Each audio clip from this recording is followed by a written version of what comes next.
So, hey there mga my loves Aquarius! Thank you so much for always staying here with me in this channel, babe. So, bago natin simulan ng April 2024 reading ninyo, meron pa tayong new channel, ang Doll Name. So, kung hindi pa kayo nakatambay there, no, for all signs yon, ano man yung zodiac sign mo, welcome ka dun. So, just take only what resonates with you guys. So, ngayon ang content natin, no, is alamin natin yung mga mensahe na need mong malaman this 2024 month of April. No, wala tayong gender here. So, babae, lalaki, LGBT, cross-watchers, you can flip roles if you want. And at the end of the day, you always have your free will. So, let's see what do we have here for you, Aquarius, for the month of April 2024, please.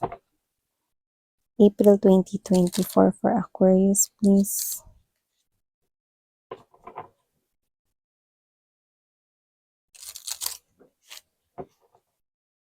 Spirits and Angel Guides, Archangel Michael, thank you so much. Messages for Aquarius for the month of April 2024. Can you please show me? Nakita ko rito ng mga balak manggoyo, manloko, mandaya. So, maging alerto kayo sa kanila. Bakit kamo? Kasi gusto nilang manalo. Gusto nila mandaya, manloko, para manalo. At mukhang desidido silang gawin yan o baka parte na yan ng motto ng buhay nila. Yeah, I know. So pathetic. Nakakaawang mga nilalang. Pero ganun talaga. Kailangan nilang mandaya. No? Yun nakikita nila rito ang solusyon para makaahon sila sa buhay nila. Yan. Diba? Pero gayon pa man, huwag kayo magbigay ng atensyon sa kanila. Dead ma is the key.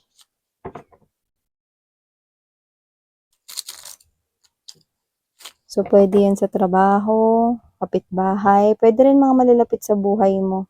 Kasi dito nakikita ko na may mga tao dito nagpapanggap para mabuhay sila.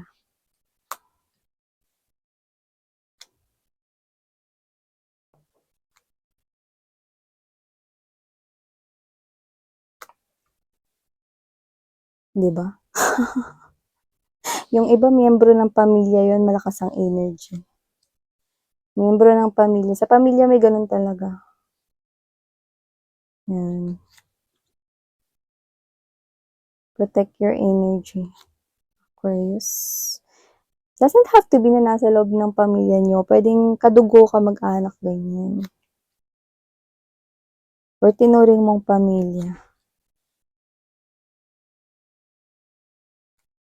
So, nakikita ko dito,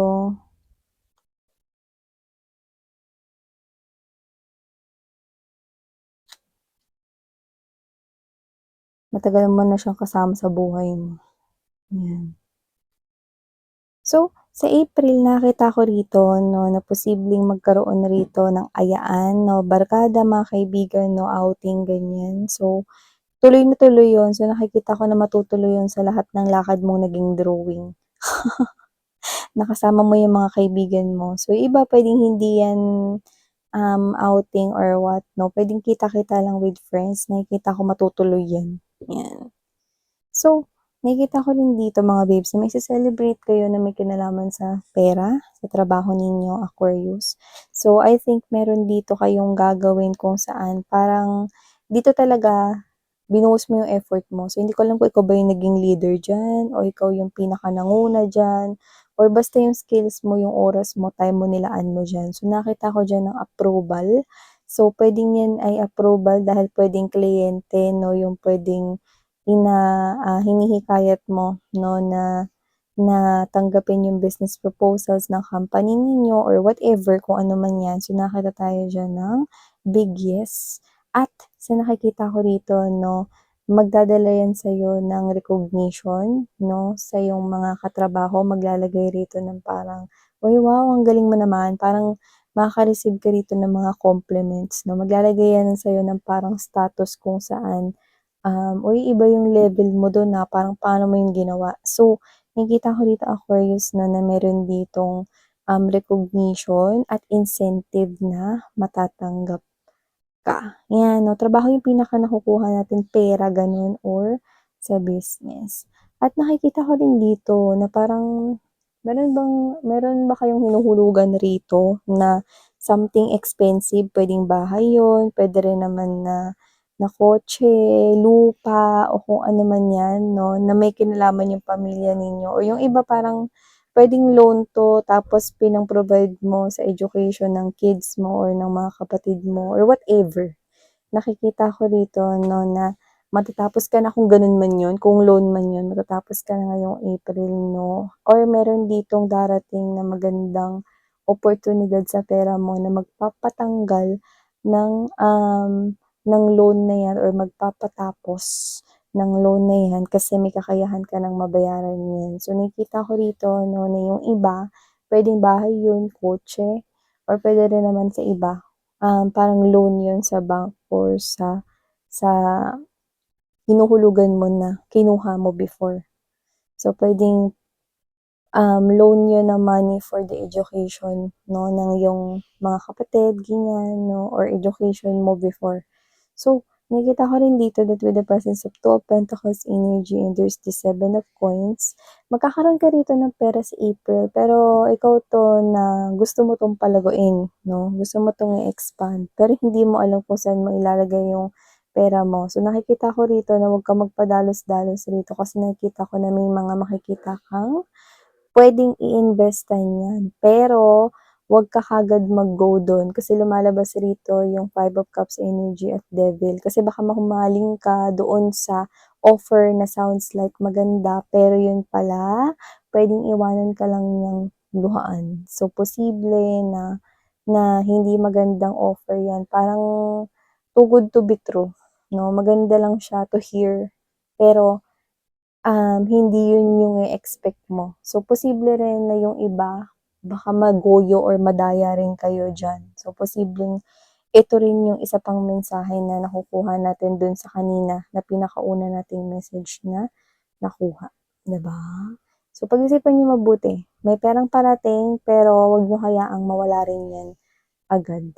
So, nakikita ko rito 'no, that with the Magician energy and the Devil and Ten of Cups, nakikita ko rito na mina-manifest ninyo Aquarius 'no, ang love life kung saan pang forever na talaga. It's like a happy fairy tale story, yun na talaga yung mina-manifest mong dumating sa life mo. Or yung iba, kung meron man kayo ritong ka-connect, may boyfriend kayo or girlfriend 'no, mina-manifest mo na talagang magtuloy-tuloy na kayo hanggang dun sa forever, settling down together, sharing a home and family with. So, nakikita ko na mangyayari yun, yeah, 'no. So, yung iba nakita ko rito 'no, na kung ikaw naman ay single, meron akong nakikita rito na, responsableng guy or responsableng woman na paparating sa'yo. At kung sino man siya, hindi ko alam kung bakit lumalabas na dito yung bahay. So, baka bumili siya ng bahay or nagpagawa siya ng bahay recently, posible yun. Pero kung sino man siya, responsable siya, yun ang pinakabinubuga ng energy niya rito. So, this is also someone here 'no, na puwede mong pagkatiwalaan kasi this is someone here who is honest. At ang maganda pa dun, kung anong meron siya, shine-share niya yun. 'Yan 'no. Hindi siya madamot lalo na sa mga kapatid niya or sa family niya 'no, sa relatives ganyan 'no. Pero may hangganan yung pagiging mapagbigay niya. Kasi nakita ko rito na parang na-realize niya na inaabuso lang ng ibang tao yung pagbibigay niya rito. So, parang nagising siya dun sa truth na yun. So, ngayon pinipili niya na lang 'no, kung sino yung mga dapat niyang tulungan. So, nakikita ko na lumalabas siya rito bilang isang soulmate sa'yo. So, puwedeng this is someone here na present sa'yo ni universe 'no, at lumabas rito na possible for marriage siya for you, 'yan. So, nakikita ko rito 'no, na itong person na 'to is puwede ring family oriented at isa siyang individual na puwedeng naha-handle niya or may hina-handle siya ritong more than two or baka more than one na job or pagkakakitaan, 'yan. At Aquarius, nakikita ko rin 'no, na meron ditong energy na posibleng, bigyan ninyo siya 'no, ng tulong pinansiyal, yun yung nakikita ko. Baka bigyan niyo siya ng tulong pinansiyal rito 'no, pero, um nakikita ko rito na posible na hindi niya na yun ibalik sa inyo. So, puwedeng ang dating nito is baka sasabihin niya, "Pahiram ng pera." Pahiram, 'di ba? So, ibig sabihin that ibalik. Pero posibleng hindi niya na yan ibalik. May pagbabago ng mind rito, change of mind, at puwedeng magsinungaling pa siya kung bakit hindi niya maibabalik yung pera. In short, sinungaling yung kausap niyo, 'yan, 'no? At 'pag sinungaling ang isang individual, ako kasi 'no, i-ano niyo na ano, i-exempt niyo na ano, hindi bilang reader, ako kasi naniniwala, eh. Kapag minsan nagsinungaling na yung isang person, sinungaling na siya, eh, kahit gaano mo pa siya tingnan, kahit left, right, 'no, back, forth, 'no. Mahirap magtiwala 'pag minsan nagsinungaling ang tao. Hmm. Ako, hindi bilang isang energy reader, wala, mahirap ibalik ang tiwala, 'yan. So, whatever the case may be, kung sino man 'to, parang gano'n din, 'no, sa inyo. So, nakikita ko rito 'no, na dahil, tinatamad na siyang ibalik sa inyo yung pera, baka magsinungaling na lang siya. At ang nakakaloka, babay na sa pera mo. 'Yan, yung nakikita ko rito. So, maliban diyan, nakikita ko rin dito 'no, na eto meron ditong mayabang na energy tayo nakikita, 'yan. Hmm. At ang nakakaloka, hindi naman kanya yung parang pinagyayabang niya, ayun 'no.